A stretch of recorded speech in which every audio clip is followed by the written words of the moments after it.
This is TV18 and you're watching CNBC TV18.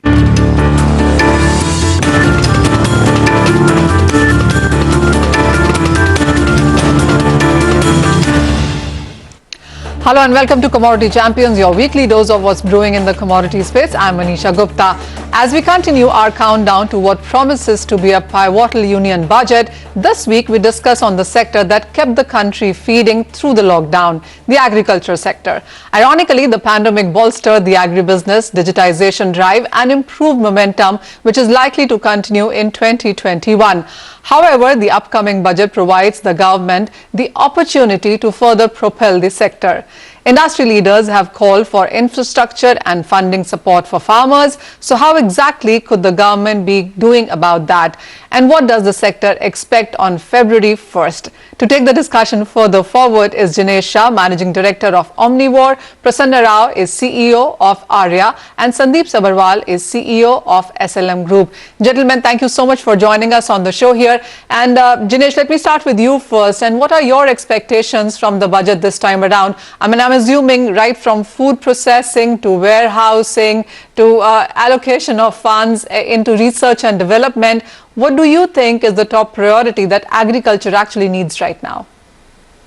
Hi, Manisha. Thanks for inviting me for the panel discussions. On the budgets, I think what I see is the government increasing an allocation towards the agri infrastructure. We believe that the sector needs more investments into warehouse, more cold chains, also new technology and solutions, so that we are able to overall improve the way the yield of the farmer is coming and how we can store it. I believe that we would also see an increased support by the government for agri financing, because there's a huge amount of farmers are taking lots of agriculture loans from informal sources. I think if we can get that right, I think if the government can provide us support for the same, it would really help.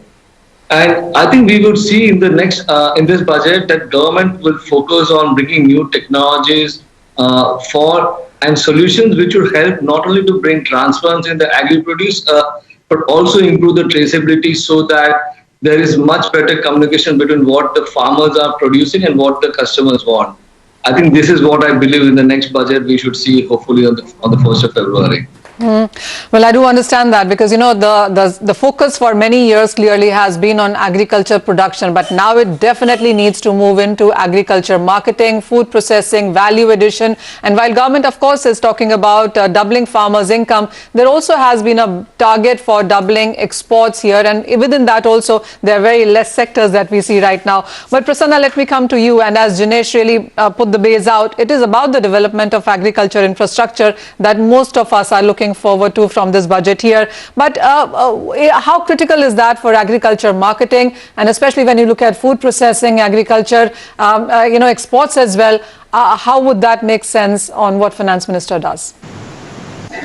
I think infrastructure is and has always played a very, very important role in connecting the supply side of agriculture to markets. I think now it becomes even more critical with the AIF being announced. And I think, as COVID has shown, the resilience of this sector has been tremendous. So I think infrastructure and the ability of the farmers to use that infrastructure, which is closer to them in the primary markets, which is at the farm gate, is going to be critical. So I think, there are two things which come to my mind in terms of how infrastructure can really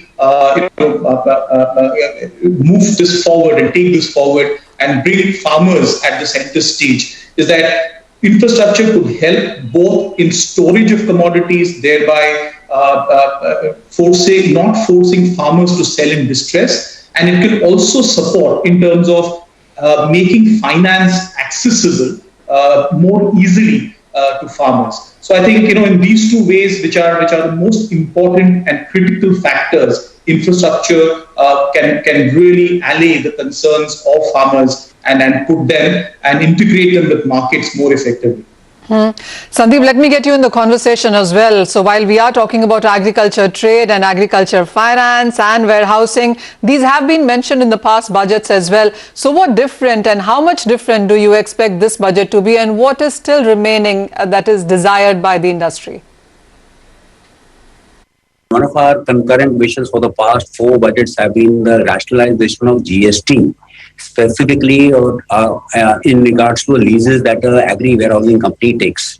So when I take an agri warehouse on lease, it is treated as a commercial lease, and hence I have to give a GST tax on it, whereas my services are devoid of any taxes, which means that it's a cost that I need to pass on to my consumer or to my person who's keeping the goods within the warehouse. So that's one first wish that we have. I think the other wish that we also have is the fact that in the last 3 years, we've been seeing a burgeoning cost on insurance. So just to put that into perspective, the natural peril insurance premium has skyrocketed more than 100% in the last 1.5 years. And the crime and the fidelity policy insurance premiums have skyrocketed more than 300%.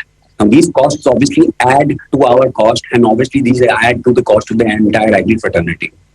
We are looking at some kind of guidance coming from IDA or to the insurance companies, wherein they should look at agriculture from a priority sector and look at rationalization of such costs.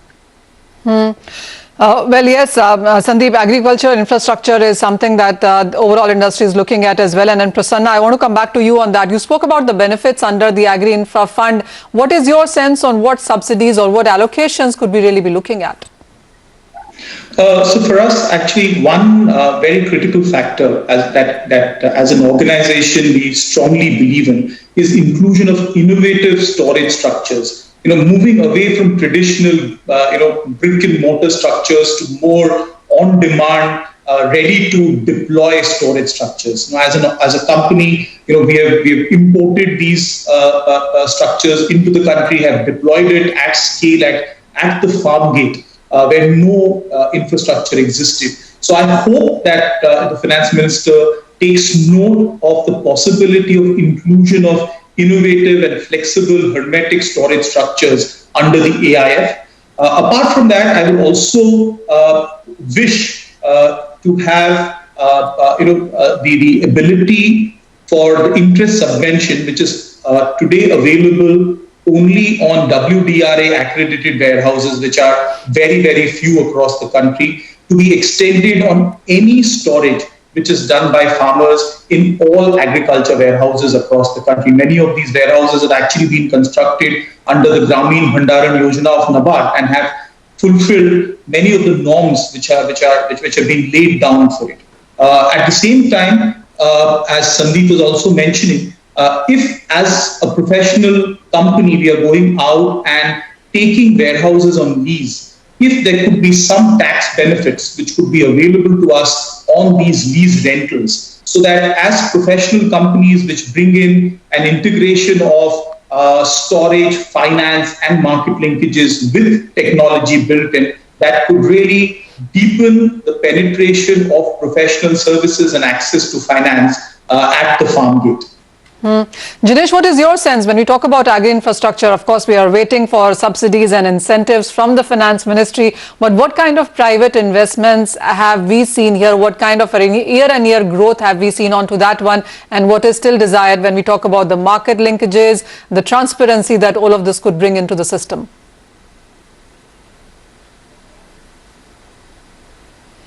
Jinesh, you're muted. I'm sorry for that. When I look at the agri infra, right, what we look at, people have been focusing on the post harvest solutions, trying to see how the produce can be taken to market in the most optimized manner, right? While people have been talking of doing large cold chains and warehouses across the country, we also think that government needs to start looking at first mile warehousing, right? I mean, the biggest challenge for a farmer is to take the produce from his field, which is like few tons, which is a partial truckload, and going to a large cold chain or a large warehouse. It's not an optimal thing, right? If we can do what Prasanna mentioned, right, some kind of innovative structure, hermit storage, or maybe some kind of a micro cold chains at the first mile, that's a farm gate. If we can do that, and I believe few state governments have been supporting that, But if the government of India can start focusing on the first mile cold chains and the warehousing, it would really help to flip around, right? We can optimize the storage at the farm gate, which is the lowest possible price. And then when the price is ready, or when the farmer is getting the right price, he can sell with the right market linkages. If you are able to increase the unit at the farm gate and not at the center, but at the farm gate or closer towards the farm gate, it probably will change the way how things would look like. It's probably, I think it's going to be more impactful than creating large cold chains or large warehouse at the central district headquarters, I mean. Oh, well, yes, that point is well taken. Sandeep, just let me extend that conversation to you as well. We are looking at large crops back to back, and we have spoken about investments here, but clearly the private investments will come only when they see a good rate of return here. What is it, what are those numbers looking like right now? So, ma'am, these two points, as you rightly pointed out, are connected, and for that we need to understand the economics behind agri warehousing. The fact of the matter is that the problem has been wrongly construed. The idea is that maybe the infrastructure is actually important, but it isn't that important as they are trying to tell it to be.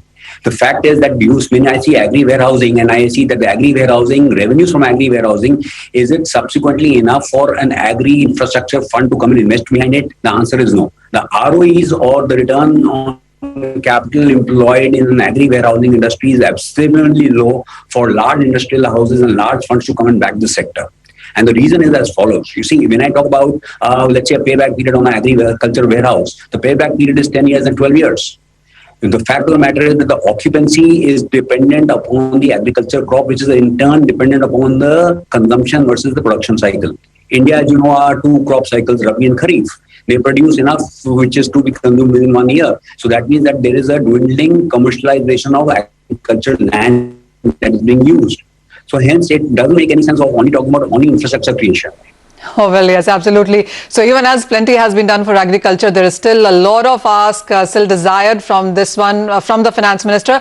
But let's stop for a short break. When we come back, we'll talk about the NBFCs in agri space, also startups, importance of technology in the sector is what we will discuss with our panel.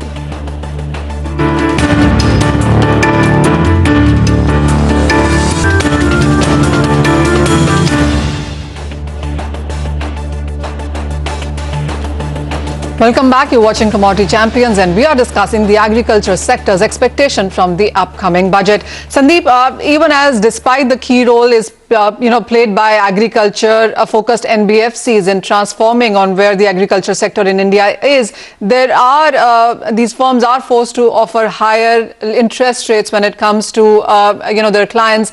What is your expectation or the sector's expectation from budget on this? The bank has the benefit of a current account, saving account benefit, which they pass on to their consumers in an agricultural loan, whereas an NBFC like us has to go back to the bank as the primary lender to us, which means that our cost of capital is much higher than the cost of capital of a bank, and hence the NBFC's functioning becomes fairly disjointed. So I think our first ask is that we should be made available with liability lines at the cheaper rates, just as the liability lines are made available to NABARD and other such facilities. That's one. I think the other important point, which nobody has brought up as yet, is there's a demand for agri jurisdictions to be set up, or fast-track courts to be set up. When I say that, what I mean is that if an agri loan goes bad, our only recourse is go to the court, wherein understanding of the courts of the local administration is fairly, I shouldn't say fairly bad, but it is fairly not up to the mark. Since it's not up to the mark, any such adjudication or any such dispute actually leads to bad assets for an agri NBFC like us. So there is a demand wherein there has to be a special track court to be set up, which has the understanding of what agriculture is all about, and where such cases should be decided within a finite timeline, which will allow agri NBFCs to scale. Right now, the problem is not lending. It's not about lending now. The problem is about scale. At my NBFC, we've done 3,000 crores of loans, but we are not happy with the scale. We want to do this at 10,000 crores. But the fact of the matter is that if there's a bad loan, we have no other recourse but just to go to a civil court. All right. Sandeep, you brought about three very major important points, but Prasanna, do you want to add to that, especially when it comes to agri and NBFCs to be allowed borrowing via ECB routes? No, I think, while allowing liabilities is a regulatory decision, but more simpler solutions are available. For example, all agri NBFCs, at least the agri fintechs that like us that operate in this particular area, they do loans which otherwise would completely classify under priority sector. I see no reason why when banks give loans to NBFCs like us, why wouldn't these loans in totality be considered under priority sector? That in itself will bring down our cost of borrowing significantly. The other thing that I see is the ability for NBFCs like us to be able to borrow from international sources through the ECB route.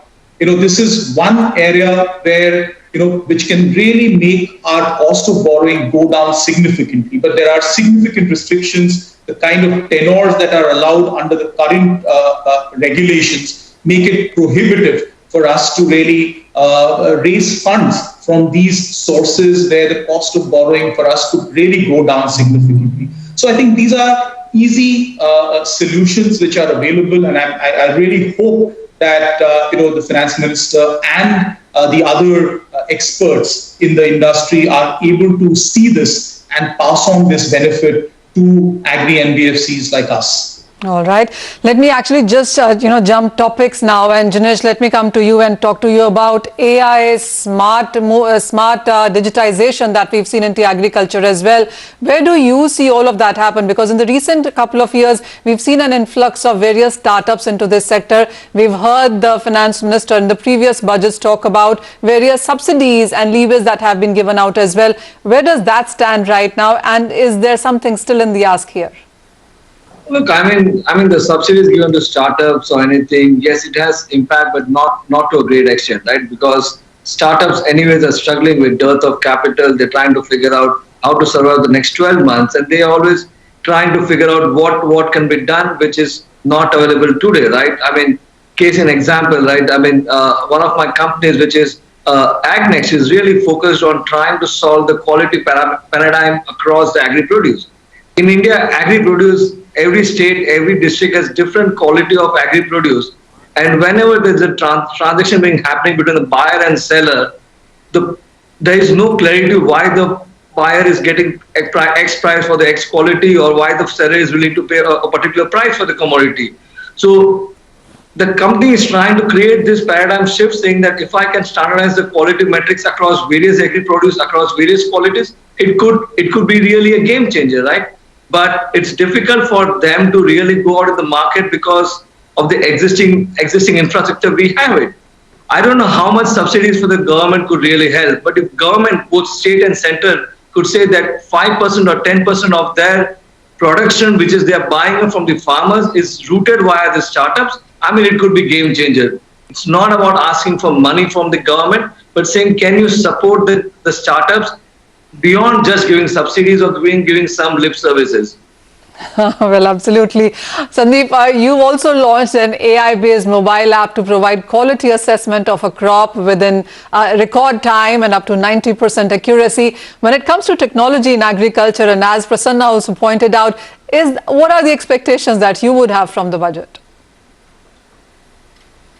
See, I think world over there is a realization that agri-industry cannot be left devoid of the technological advancements that have happened. So while we see, OTTs in the entertainment, and we see other such developments happening, whether it is in in fintech, agri technology, which has been at the forefront for quite some time for people like us, I've actually not seen commercial realization on the ground.